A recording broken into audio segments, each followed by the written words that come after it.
Welcome to the Diablo 3 Open Q&A panel.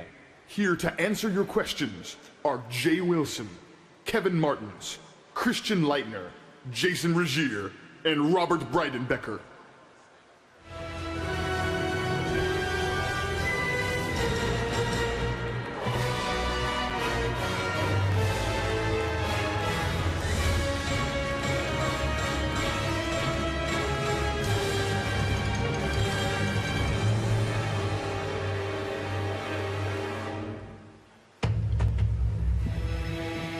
Hello, everyone. How's Blizzcon going? Awesome. All right, so this is just an hour of asking us any questions that you want to. My name's Jay, and I work on Diablo. This is Kevin Martins. He's our lead content designer and more the lore and story guy, so I don't have to answer those. Jason Regier is our lead programmer. Robert Breidenbecker. Rob, what's your title? He's the VP of Online Tech. And Christian Leitner, who's our art director. So I think we can cover almost anything. So whenever you guys are ready. All right, you guys are ready? We're ready, Chad. Let's do it. Good to Chad, see you guys. One request, Chad. We've been doing a lot of press. No more of the why are you guys so sexy questions. We're tired of answering them. I'll try to hold off for now. Okay, thanks, Chad. Maybe later, though. All right, come on up.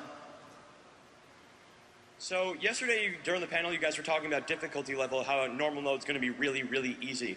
But what about veteran players? Are we really going to have to beat the game once before we get any kind of challenge? Are you guys going to add a way to make the game harder before progressing? No, we're not planning on any kind of shortcut through normal difficulty.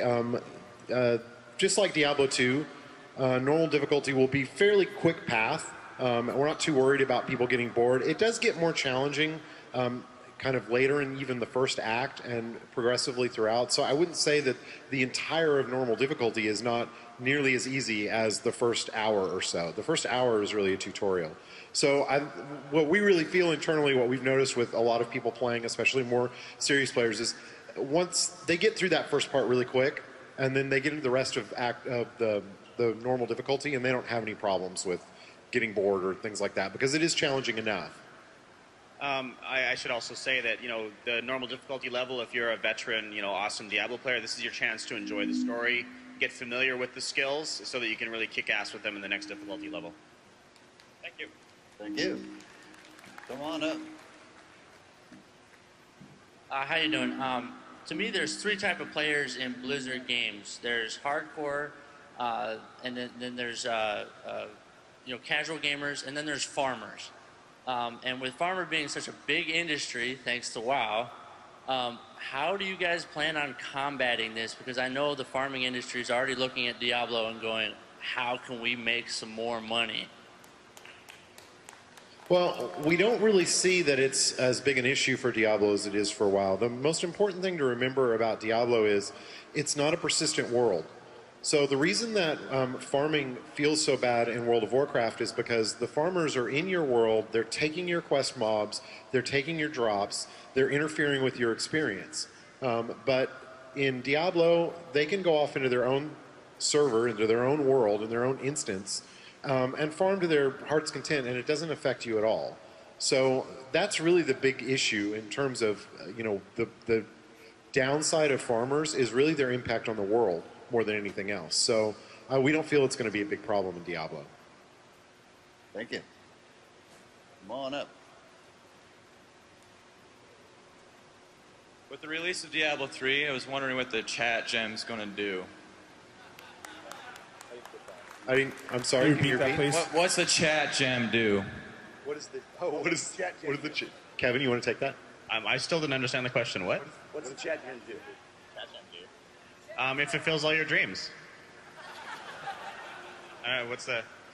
It fulfills all your dreams. That's what. Oh, that's, yeah.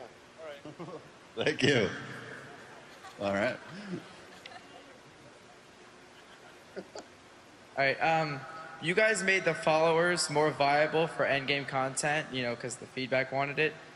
Is there any benefit, or is it even possible to get to the end of the game in Inferno without a follower? Yeah, it should be totally possible to The way we're trying to tune them is to make them viable, not required. So they do give some nice bonuses that any kind of, if you're super min-maxer, you're really going to want them there. But if you just care about, if you really don't like followers, and there are definitely people out there, is one of the reasons we originally considered not making them viable, then you should be able to play without them. Also, you know, this won't be for ship, but we still kind of want to figure out a way that you can get a benefit of a follower without having a follower, but we're not sure we never figured out exactly how we want to do that. But that's something we're going to explore in the future. Thank you.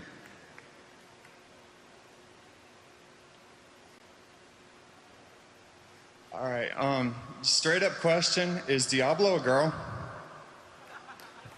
The question is Diablo a girl? Diablo's not constrained by our human gender stereotypes.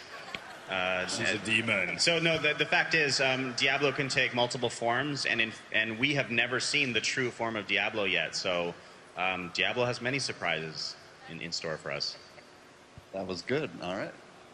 That's kind of a shifty answer. Just answer the dude's question, Kevin. All my answers are shifty. Oh, okay. Fair enough. Hey guys, I was hoping you could elaborate on hardcore mode. For example, when it's unlocked, are there going to be real money transactions, and are there any differences between Diablo 2 hardcore mode and Diablo 3? Anything we should expect? Yeah, so hardcore mode, where to start? So for those of you who don't know, once if you make a hardcore character and that character ever dies, the character's gone forever. So the big things about hardcore's completely separated from the regular game, so they do have their own auction house, but it's a gold only auction house. They don't have a real money auction house, and they can't trade in any way with regular characters. So they're isolated within, they can trade with other hardcore characters, but not with normal characters. They also can't trade items between, you can't trade items between your hardcore characters and your regular characters. And then the big difference is when you die, your body doesn't drop, so your items are gone when you die in D3. So it's not like you can have somebody with you who can collect your body and pull your stuff up. So it's a little bit harsher on that front. And then PvP is something we're still kind of internally debating. I think the PvP strike team is really concerned that if we have you die permanently in an arena, then hardcore players will never play arena. And I think that's probably a good point. I still feel like there needs to be some kind of way to do hardcore dueling. So we're thinking about how we could allow that. No fault. That's it. I'm sorry. Get back in line, though. Wow, Chad. Cracking the whip. It's not my fault. Hey, guys. I got a couple questions about Inferno mode. First one, do you expect fresh 60s to be able to succeed in Inferno? And two, do you ever plan on nerfing Inferno to make it more accessible to the casual players? So I didn't get the first part of the question. Do you guys expect fresh 60 characters to be able to succeed in Inferno? Okay. No. We expect you will have to farm hell. So, and will we nerf it for all the noobs out there? Probably not. Hey, calm down. We said it was going to be hard. We had a video and everything. Jeez. Probably not. I wouldn't promise that we'd never nerf it, because certainly we've seen, like, in the development of World of Warcraft, we've seen like super hard bosses show up, and even the most hardcore of the hardcore go, okay, he's a little too hard. So I don't want to say that we never nerf something, because it could be too hard even for the super hardcore. But we won't nerf it to make it casual. Thank you.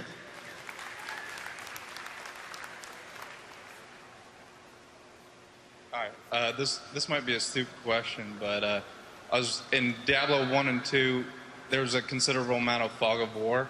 I was wondering in Diablo 3 if why that wasn't there.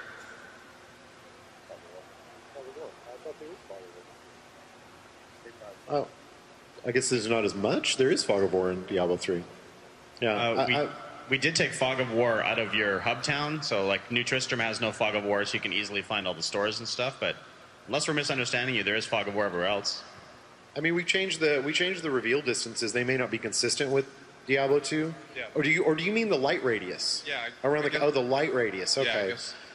You know, a lot of that that was a long, kind of hard process, and there are some dungeons in the game that really do emphasize the light rate because it is there. It was more a thing of that going to a 3D engine and trying to get the world to look really good and be moody and feel the way we want when you only have one light. Like, it's easier with a 2D engine where kind of every sprite is kind of hand drawn with its light already in it. But with a 3D engine, if you have one light around the character, it actually makes for a really kind of bland and bad-looking world. You need to fill the world with a little bit more light to make it interesting. And so it made it really difficult for us to do the light radius exactly the way we did D2. But we did try to do it in some of the dungeons. Yeah, it is still in there. There are various areas in the game that are brighter than others, and some are darker than others. And maybe what you're seeing in the content that's out on the show floor is a little bit brighter than some of our darkest areas. So, Great question.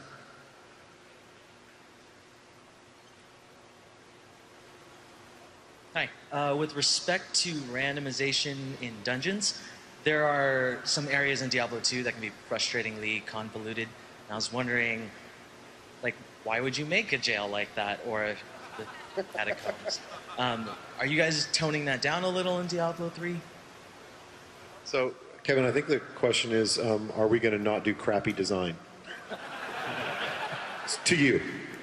I'd love to know exactly what you're referring to. So most dungeons are very random. A change from Diablo 2 to Diablo 3 is there's quite a bit more story moments in the dungeons themselves. So in a completely random dungeon, as in one that rolls randomly out in the world, very often you've got a unique entry point. Say the Idol of Ragnar, there's a guy named Poltar who's a treasure hunter, and he gets into these old ruins, and he can't get through in his zone, so it's an escort mission, and it concludes at the end. So there's random dungeon in between, but he's got a set starting point and a set final room, and the quest concludes. In other cases, like you'll see in the beta, we have some levels that have very little randomness, like the Templar level. So you acquire the Templar in that level. He's got his little story moments, his open room. But even in there's some randomness in between the first room and the end room. He's got a much bigger set spot because he's got to get his armor and have his rescue scene, and then have his final confrontation with Jondar and ultimately kill him. Spoiler! So I'm not sure if I answered your question. There's still a ton of randomness, especially in the dungeons. All right, thank you.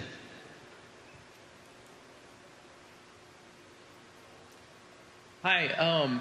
With there being a monetary aspect tied to the game via the auction hall now, my question is around the botting. So Diablo 2 was pretty much ruined by botting in its later years, and I'd like to know what you guys are doing to increase the warden protection for botting.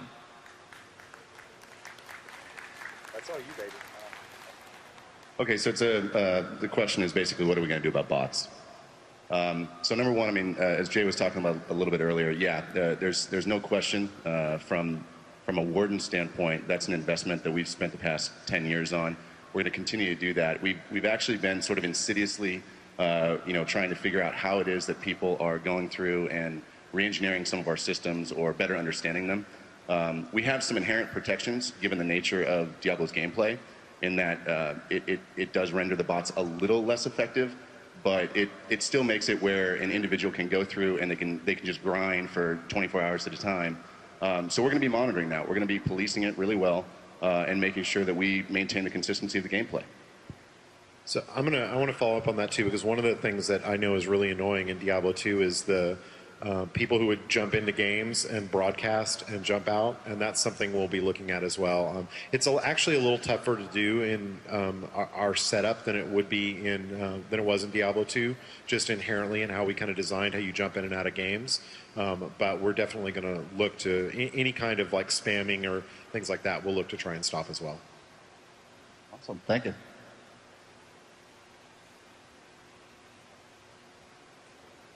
Hey, here from New Zealand. I was trying the monk out, and I was just wondering, are all his strikes single click, single attack, or are there some like the old Barbarians D2 Frenzy where you can just hold and go forever?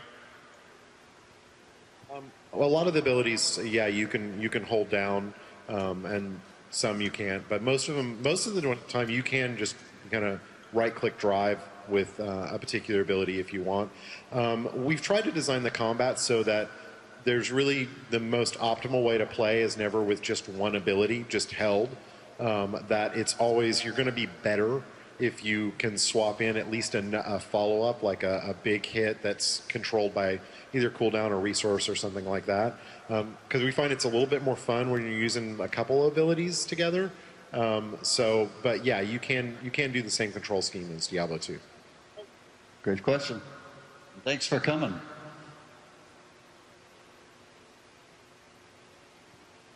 Hi, have you guys thought about adding WSAD movement controls so that players don't have to spam the mouse so much when kiting? We've played around with, and mostly played a lot with games that used that in kind of an isometric view. And the general feeling we had was two things. One, you don't really want to support two control schemes. It's really hard to make one control scheme feel great. Having to make two feel great just makes the challenge that much bigger. And we found just kind of the non-analog nature of the WASD doesn't work very well with isometric play. Like, we felt it didn't feel good, so we decided to stick completely with the mouse. Thank you. Come on up. Hey guys, I just want to ask you, in Diablo 2 you used to have rune words. Right now you in Diablo 3 has rune stones. So I'm asking that, are you planning to put the rune stones, the rune words again? Like Nigma, Phoenix, Treachery, and a bunch of other words? No, sir. We're not. We have a lot of new systems that sort of do everything that RuneWords needed to do. The rune stones, of course, you have your vanilla skill and 5 variations on that times 7 levels. So this is like a ludicrously rich system. We also, gems are coming back, and they have more things that they do as well. We've moved a ton of the attribute or the stat points into the itemization game. So, the item game is a huge, broad characterization. It's just awesome, yeah. Crafting, you make your own items which have some set abilities and always random affixes as well. You can break those things down. That's replaced gambling, for example, if you have something you don't like. And so on and so on. So we have a ton of new systems. We don't actually need RuneWords at all anymore. We have it all covered. Thank you.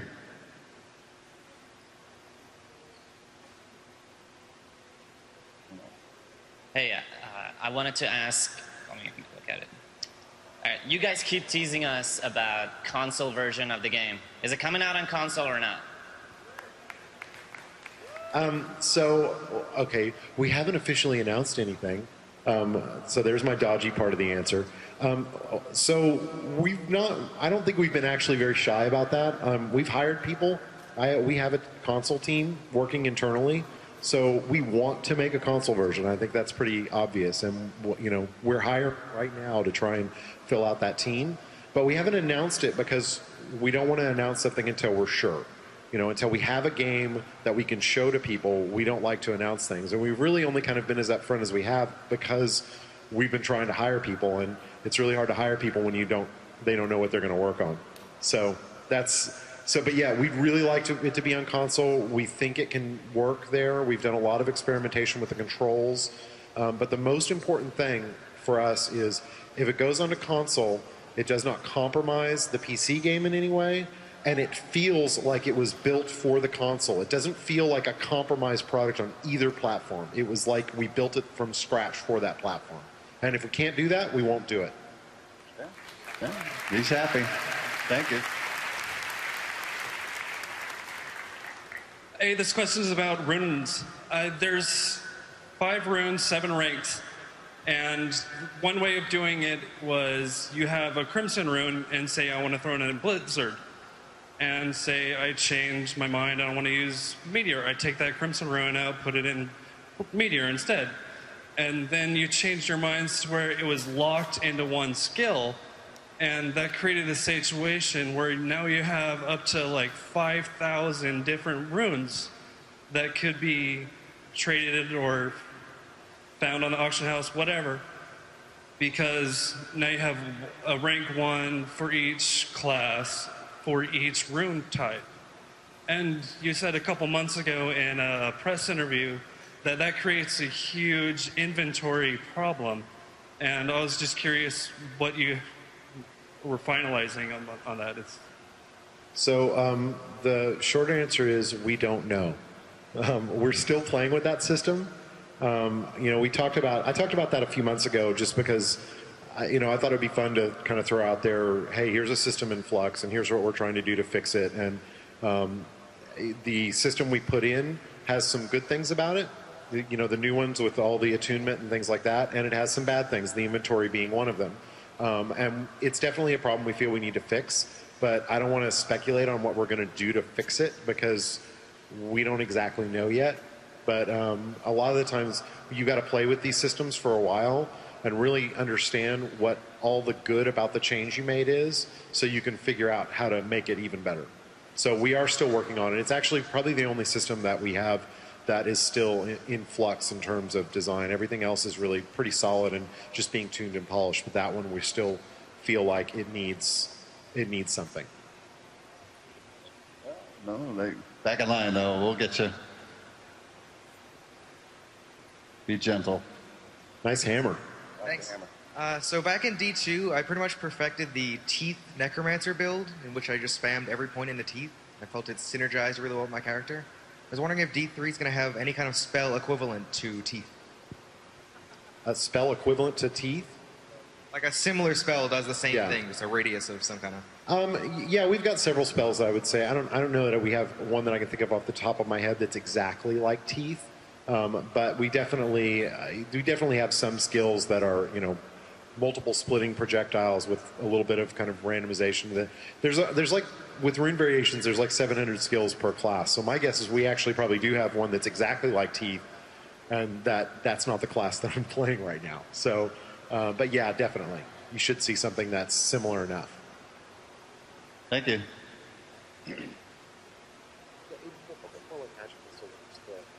Hello, as a designer/programmer, I was wondering what kind of challenges you had for the design/implementation for the console of Diablo 3, and what lessons you could learn from them, and I'd like to know about it. I'm sorry, for the what? Any design/implementation challenges you had for the console version of Diablo 3. Got it. And what lessons you learned from it, I'd like to know. Well, I mean, we haven't built it yet, so lessons learned are not very many because we've only experimented with like kind of control schemes and things like that. Jason could probably talk to any kind of technical stuff. The biggest challenge is really targeting. Movement actually feels better on a controller. Like having direct control over your character feels really good. But how you target, like, and certain skills like Magic Missile feels great because it's just shooting in a direction. But a skill like Blizzard, I'm trying to figure out exactly where that's going to go without putting some kind of targeting reticle in the world, which we really don't want to do. That's actually probably one of the biggest challenges. And then there's a lot of little subtle things. Monster distribution and AI feels a little bit different than it does on the PC version when we've played around with just again how the controller feels and how it feels to get surrounded. So, but those are very subtle things. Any technical stuff you want to comment on? No, I think it's mostly that control is king. Like everybody wants a game where you feel like you have great direct control of your character, and that's what we've probably spent most of our time experimenting with, and trying to make sure that that gets right on the console version that we're playing around with. Thank you.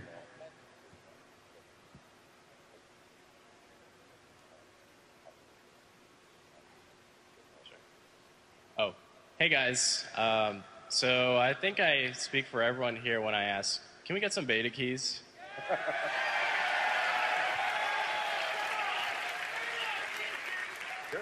Yeah, I have some in my back pocket right now.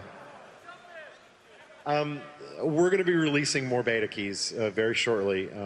So if you've signed up, you have a chance to get them. So we're trying to keep the beta running as long as we can, and we're going to keep sending out waves of beta keys. Right now, we're just waiting. We have a big patch coming, and we're just waiting for that patch to hit before we release some more. And for those of you that have been participating in the beta that are here in the audience, thank you so much for playing and testing the heck out of the game. We really appreciate it. Thanks, guys. Thank you.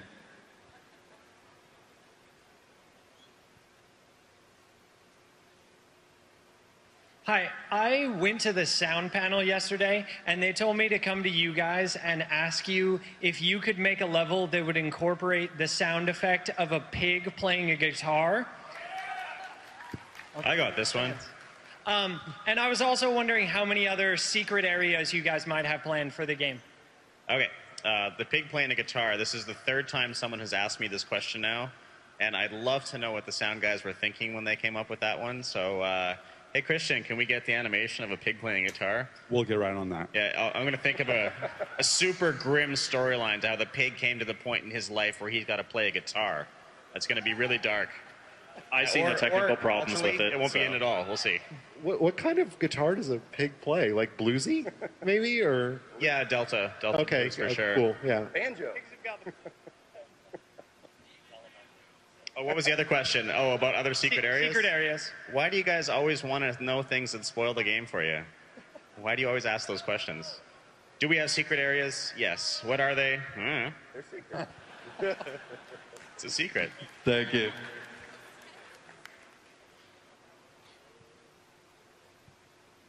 Hi. Thank you for making followers endgame viable. And there were some builds in D2 where the mercenary was your main source of damage, like a Singer Barbarian. Will those be viable? Builds be viable in D3 as well? Where I'm sorry, that the hireling was the Your main? follower is the main source of your Okay. damage. I wish Wyatt was here. He would probably be able to answer that. My guess is, I don't know. I honestly don't know whether that's the case. We haven't really done enough. Like we changed over to make followers viable very recently, so we haven't played with them in the higher difficulties that much. So how they feel in there and how much damage output they truly have and how much we're willing to give them is going to come through playing it. So I don't want to say yes or no to that at this time. Thank you.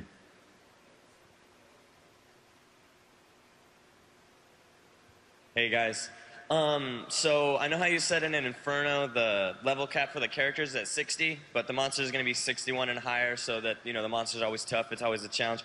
But eventually we are going to beat it. I was just wondering if there's like plans or groundwork for like a super dungeon or like a new Uber Tristram type thing, maybe. Well, I'm sure if you guys get really bored and don't want to play the game anymore, we'll try to do something. But right now we're more focused on getting D3 done. So we haven't really thought what we do beyond that. But I can promise you, if you guys destroy Inferno and you're just sitting around on your giant mounds of totally not ill-gotten loot, then we'll do something about it. Thank you.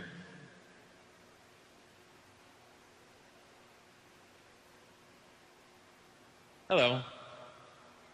Sorry.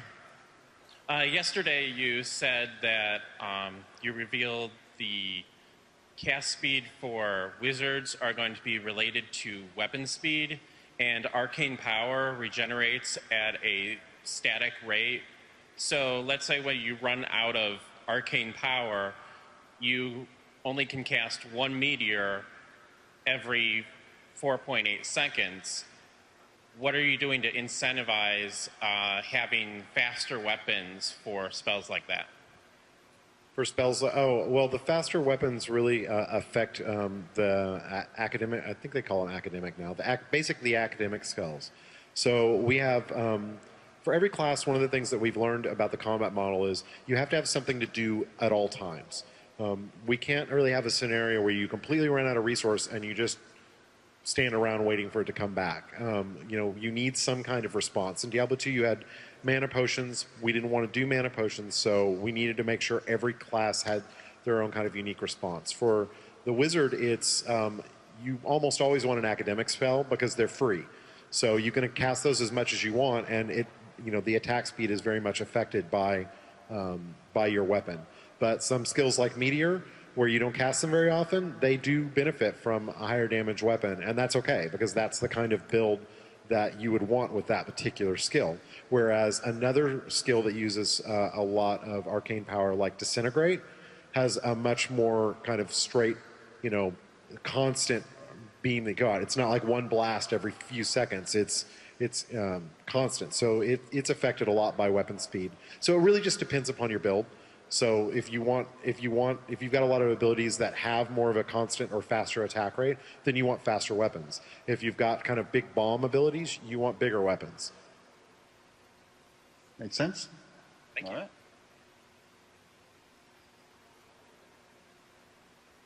Yes, I had a question about the authentication system. Being that Diablo 3 is doing the actual bank accounts, per se, if the authenticator is going to be linked to Diablo 3 like they have been for StarCraft 2 and WoW. Yes. Good answer. Great answer, yeah. A little wordy. I was clear. A little wordy. Yeah. Oh, okay. He wants to give it a little bit more wording. So, I mean, I'll give the line. No, I was joking. Oh, one word. Oh, okay. A little wordy. I was making fun of you. He's a VP. He'll have me fired later. Hey guys. So in the panel yesterday, it was mentioned that people played with the skill menu open so they could swap between active skills, and then it may be locked during combat in some way. Has any thought been given to opening more skill slots or letting players set loadouts in town and then switch between that on the fly so the skill menu isn't used or needed? So, more skill slots? No, absolutely not. One of the things that reasons why we have limited the skill slots is it creates more build diversity. It forces people to make hard decisions. A lot of the things, we made a lot of changes to the skill system and fairly radical changes from Diablo 2. And so one of the examples is the removal of skill points, which used to be a hard decision that the player made. So we didn't want the player to not have hard decisions. So, we changed those hard decisions from being skill point committal, which did force a tiny small number of skills already, to just capping the number of skills that you have. On the loadout idea, we get that suggestion a lot. It's not something we do for core release, but we can see maybe there might be use for it. We're happy to kind of let the game go out without that feature and see how much need there really is for it. And if there is, we'll consider it for the future. Thank you.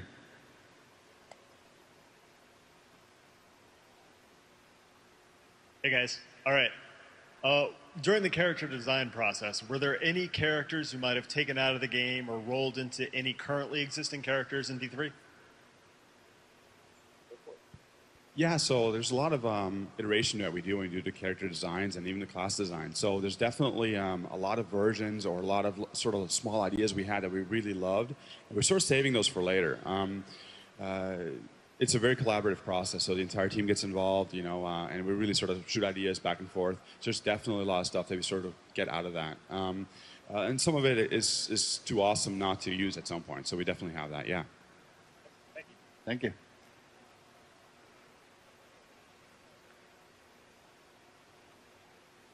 Good afternoon.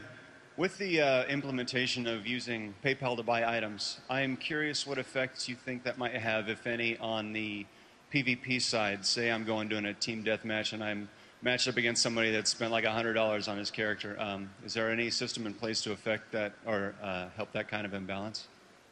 Well, the funny thing about it is one of the things we're avoiding with the PvP system is creating like a ranked ladder that lets you show, like, I'm the best, I'm in the top 5 PvPers in all of, Diablo land. Without that, all you're doing when you buy better equipment is just changing your hidden ranking, which is changing the quality of the players that you're fighting against or the quality of the items that they're fighting against. So it really doesn't give you a ton of benefit that you're going to see. Our system is going to be much more of a progression-based development system where the more you play PvP, the more progression you get. So it doesn't really matter if you're playing it at level 30 with crappy gear or you're playing it at level 60 with ridiculous awesome gear. Your win rate will speed things up primarily, but having better gear just makes you feel more awesome, but it doesn't actually truly affect the outcomes of the games because of the hidden ranking. Thank you.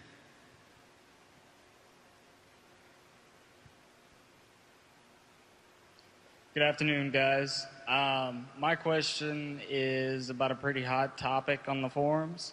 In D2, you had the hostile system for PvP, and during the open world, and you're going more towards a arena style PvP right now. Can you elaborate on your thought process behind that, or are we going to see some other kinds of PvP systems later on besides just the matchmaking arena? So our thought process was that there was this fantasy in Diablo 2 of I'm out in the world, I'm excited, I'm fighting, and then all of a sudden another player shows up, and it's this tense moment of who knows whether they're going to attack me or not, or whether my teammate's going to suddenly turn against me or not.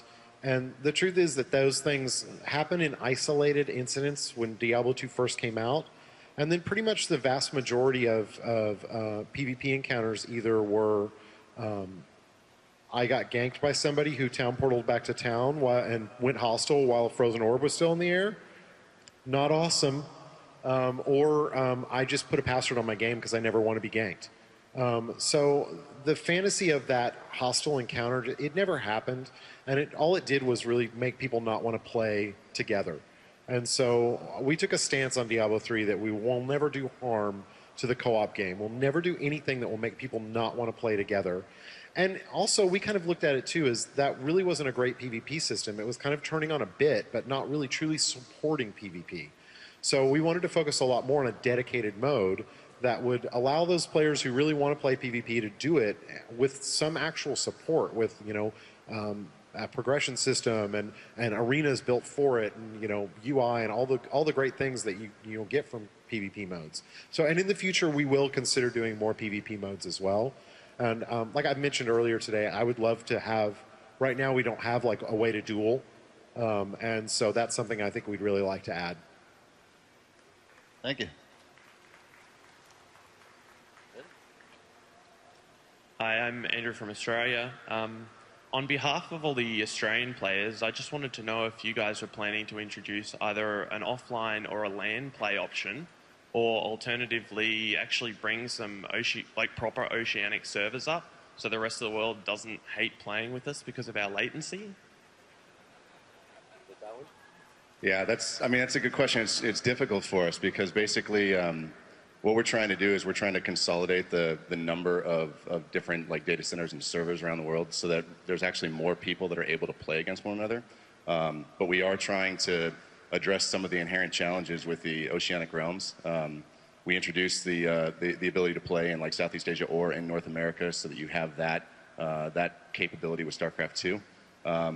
Jason, if you want to talk a little bit about any tech you guys are investing to try and reduce the dependency on latency. I know that D3 is a little less latency sensitive than Star 2 was. Yeah, we've done a lot of work to try to make latency better in the game for those people who have higher latency connections.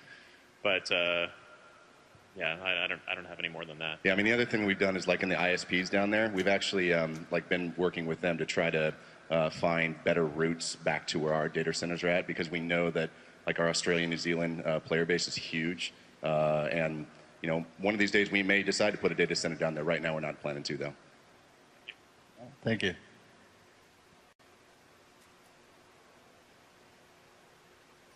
Hi there. In D2, there were roughly 6 set quests you can do per act. In D3, are you going to have kind of that same feel, or because in D2 you can just kind of skip a lot of the side quests and go to the end?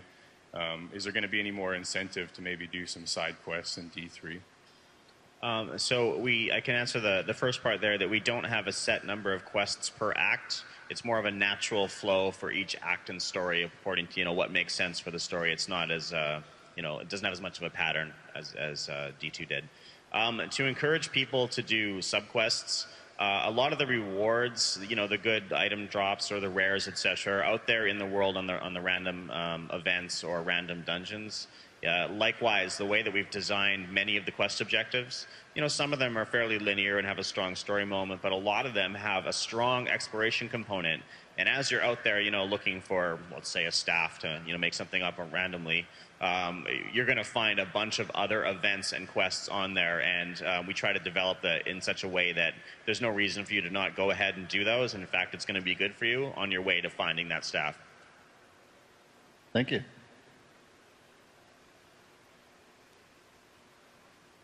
Hi, I wanted to ask if there will be any guild or clan implementation, because while it's good that you don't need a big bunch of people to play in Diablo 3, but still it would be good to interact with friends, or at least a permanent chat room where we can hang out, maybe link loads to each other. And I think this social aspect is very important for the game. Yeah, you can applaud for guilds. Guilds are awesome. The answer, guilds are awesome, but no, we're not supporting them. Sorry. Not at least for initial release, but we do see the value in them. I mean, we realize that Diablo's not a game where you're going to need a guild to do raids and things like that, but people still like to collect together and they still like to be social. It's one of those things where when we do it, I'd really like us to do it right. I'd like us to do more than just, say, a glorified chat channel. And there's been, some ideas in the past that were being floated for Diablo 2 that were really awesome ideas that we've definitely have on our wish list of things to add to Diablo 3 someday. So not right now, but maybe someday. Thank you.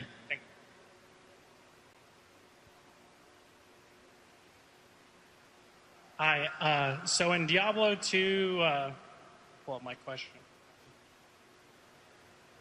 All I played was hardcore, and the most horrible feeling was seeing your connection has been interrupted, and then logging back in and your character's dead. Is there going to be a thing to combat this technicality, or is that just another risk we take? That's all you, dude. That's a risk you take playing hardcore. Jason, why are you killing everyone's hardcore characters? I'm sorry.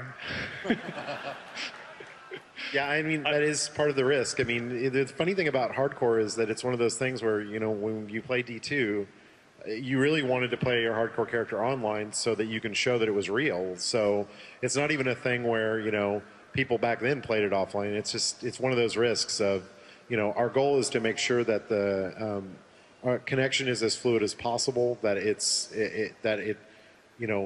that our server, if anything goes down, we'll do everything we can to make sure it's not our fault, at least. We can't guarantee the rest of the internet, but we can try and guarantee ourselves. Well, I know one of those experiences that was really bad for everybody was when you'd portal in to, say, Duriel's lair with a hardcore character, and before you'd even loaded, you'd be dead. We don't want that. We don't want that scenario to come up for you, so we are actually designing around that. So. Thank you.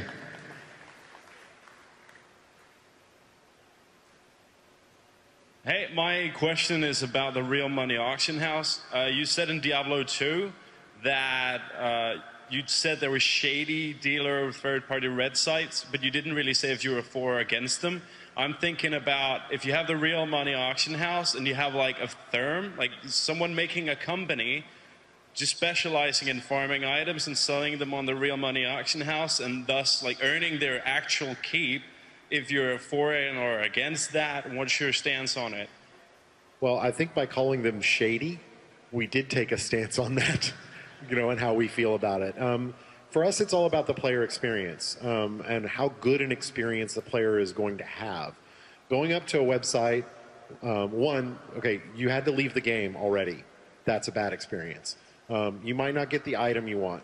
That's a bad experience. You might get ripped off. That's a bad experience. It's cumbersome to do. That's a bad experience. It's not accessible to everyone, so some people have more riches than others. That's a bad experience. All of these things are things we wanted to fix. So we look at it and say, we want to give people a good experience. We don't have an expectation that people are going to be able to make a living off of this, but they might be able to make a little bit of extra money, and okay, cool. We have no real problem with that, as long as they're having a good and fun game experience. Thank you.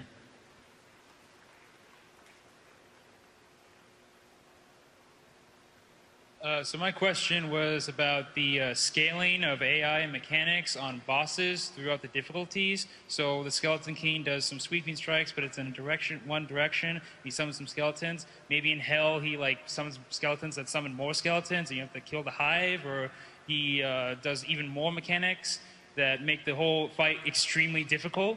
And also, can I have a hug, Jay Wilson? Can you have a hug? Yeah. Meet me after the panel. Not right now. Oh, like right out? No, I'm not doing that. I tried, man. To your first question, we have a couple things that we've done, but it's not as much as we'd like to. We actually we're in the process of tuning the higher difficulties right now, and that's one of the things that is on our list of let's look at the higher level bosses and see if there's tweaks and things that we can make to their AIs and their scripts to make them a little different throughout. Probably only focus on the real major bosses to do that, but yeah, we have kicked it around. I'm not going to promise we're going to do it, but we would like to. Thank you. Thank you.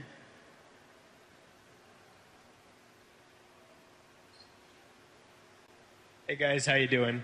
I was just wondering, I've heard a lot of talk about the lesser evils playing a large role in Diablo 3. Will Mephisto, Diablo, and Baal come back to play a large role as well? So we don't want to, let's see. The primary villains of the game we've essentially announced, and we want to stay vague about exactly when you fight them and exactly what they're after. We talked earlier at the lore panel. I'm not sure if you caught that, just like an hour and a half ago. Leonard explained that there is an object called the Black Soul Stone. This is the key to defeating evil forever. And Azmodan knows about it before you do, and so does Belial, and they're ahead of you, so you're already paying catch-up at this point. The first mystery of the game, which is in the beta, is what is this thing that fell from the sky? And the beta ends very shortly before you answer that question, which is why that's how much content you have to play in there, because we don't want to spoil that. So suffice to say that there is a major shift in the structure of the world that happens during Diablo 3. Like, some big things are coming, but not in a way that I can be specific as you want me to be to explain it, because it's going to be major stories. But certainly we answer a lot of questions about the primevals, we answer a lot of questions about the angels, and I think I can say that this game is sort of about the ascent of man. This is the moment where, more than any time in history, human beings come into their own and sort of find their place in the eternal conflicts, and you, the hero, are going to decide what that means for humanity. So it's a pretty cool story. I wish I could tell you guys more, but I really don't want you. I want you to experience it, in the flow of the game that we have. Thank you.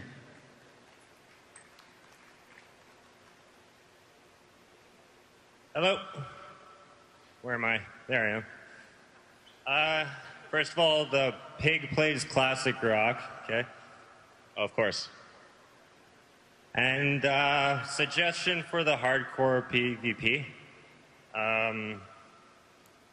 Basically, you could have a choice to play for your character, like if he loses, he won't die, or you could have them play for each other's gear. And my question is, what are you doing for the individuality of the characters? Like, there was a lot of Paladins with Shaco and Enigma in D2, and is that going to happen again? Yeah, absolutely. We're doing a ton of stuff for individuality. One of the big ones that we're really excited about is we've put in a whole dye system. I think we have 16 different colors, and pretty much almost everything you can wear can be dyed. Every class has three class-specific items they can wear. Two of which actually affect the visual look, and then there's hundreds of, on top of just the normal kind of weapon and item art, there's hundreds of unique items that are each have kind of their own unique art, and many of which are designed to be very memorable, kind of legendary and unique items, like your Wind Forces and your Ring of the Zodiac and Enigmas and things like that, although nothing as game-breaking as Enigma. And not to mention the banner system, which also is a great way for you to show off all of your progress through the game and your achievements to your friends, and you can customize that with different dyes and different banner emblems as well. All right. Thank you. Great. Thank you.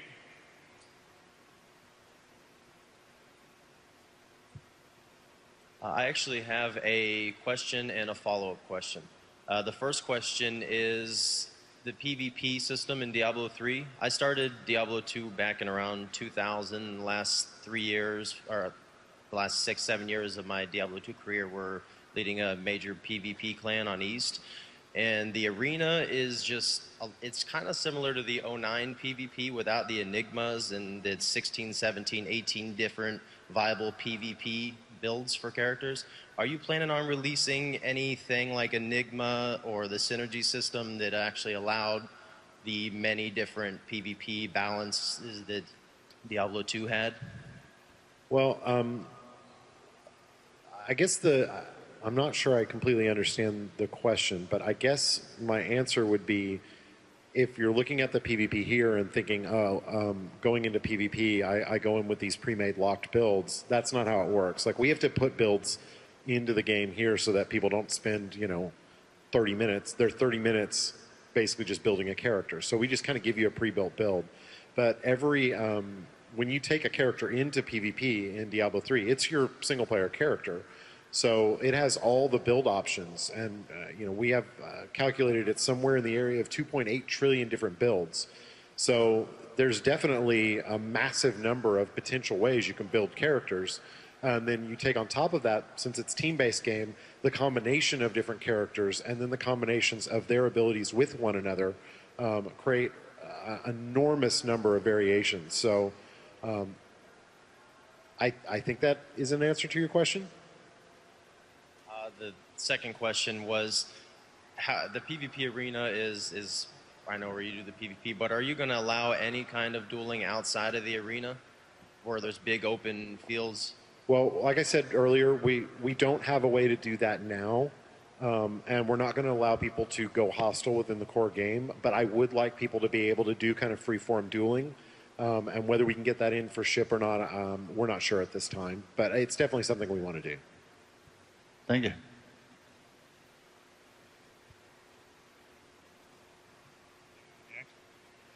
I spend a lot of money on my computer. I'm just curious for the lighting effects. I know other games are having that in there with Diablo 3.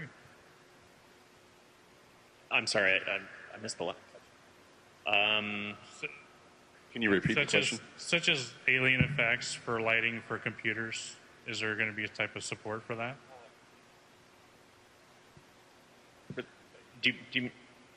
Yeah. Talking about, like, having the case itself light up, like an actual mod Right, for kind of a like case? Dungeon Siege, where the lighting would change according to your life, mana, etc. Oh, I wouldn't rule it out, but we have not done any work on something like that. Thank you.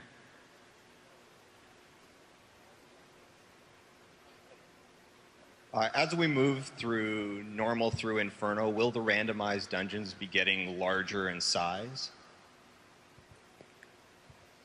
We don't currently have plans to do something like that, so I don't think that'll be shipping with the base version of the game. That's an interesting idea, and we have talked about it, so possibly in the future, but not for the initial game. Thank you.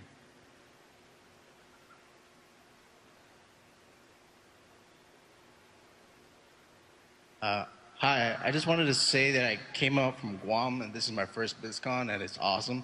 So thank you for all of this. Awesome. Thanks for coming, brother. And Thank you. My question is, what are your guys' thoughts on class skills that combo off of each other, like aiming a disintegrate at a monk while he's using impenetrable defense to make it bounce off in a different direction? So we've talked about ideas like that in the past, and what we find is that people latch on to one or two that they really love. Like, oh, the wizard freezes somebody, and then the demon hunter smashes it with a particular skill, or the barbarian does, and that does more damage, or the rebound one has come up a couple times.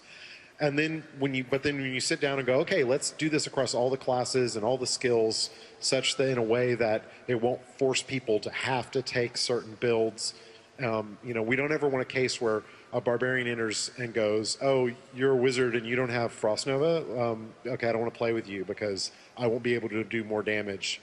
So when we try to come up with just ways to do that across the whole game, we find that there's not a lot of meat there for systems like that. And that at the end, we think it would actually have more negative connotations than positive ones. It's a great kind of fantasy, but we've never figured out a way to do it in a way that we didn't think would actually hurt the game.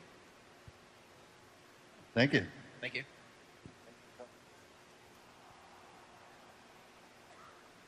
Hi, is there going to be a web front end or API for the auction hall or your character at launch? We talked about it, but not. We don't have plans to do it at launch, but we have talked about adding functionality on the website.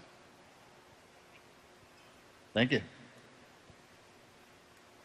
We're coming down to 5 minutes, so just enough time to get a few more of you in. All right. Well, my question is, if you beat Diablo 2 on normal or hardcore, will you get a bonus item? And my second question is, do you guys have any idea if you guys are going to implement a PC controller into Diablo 3? No, we don't have any plans to do any kind of bonus items for having completed the previous games, although it's not a bad idea. The other one was like using a console-style controller with the PC game? No, just a normal PC controller that you can buy at Walmart, not like the Xbox or the PS3 controller. Yeah, like a gamepad, you mean? Not at release. We might, as the console version continues, I'm sure we'll at least consider it and look into it. But there's a lot of controls problems to fix. And as I mentioned earlier, doing multiple control schemes is a pretty big challenge. So I think we'd only do it if we could pull learning over from our console development. But initially, no, we don't plan to support that. Thank you.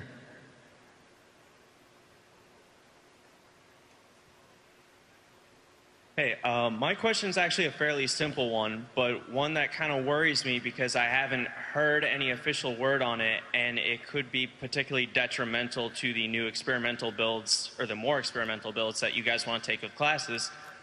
So are you actually able to switch around runes after you apply them to a certain ability? And if you can, what happens to the runes afterwards? Does said rune just go back in your inventory, or is it destroyed and you'll have to trek around for a new one? Every system we've done, you can remove runes kind of freely. We may put the same kind of restrictions on switching that we're currently experimenting with on the skill system to, again, give more build commitment. It's really important to us that when people go out into the world, they feel like they're committed to a very specific build because that's where a lot of the interest in creating your character comes from. But once you go back to town, we don't really see any need to put this big cost in, like, you pull a rune out and you destroy it, or we don't let you switch things out. Like, experimentation is part of the fun of Diablo, so we've taken a philosophy of let people do it as much as we can possibly allow. Thank you.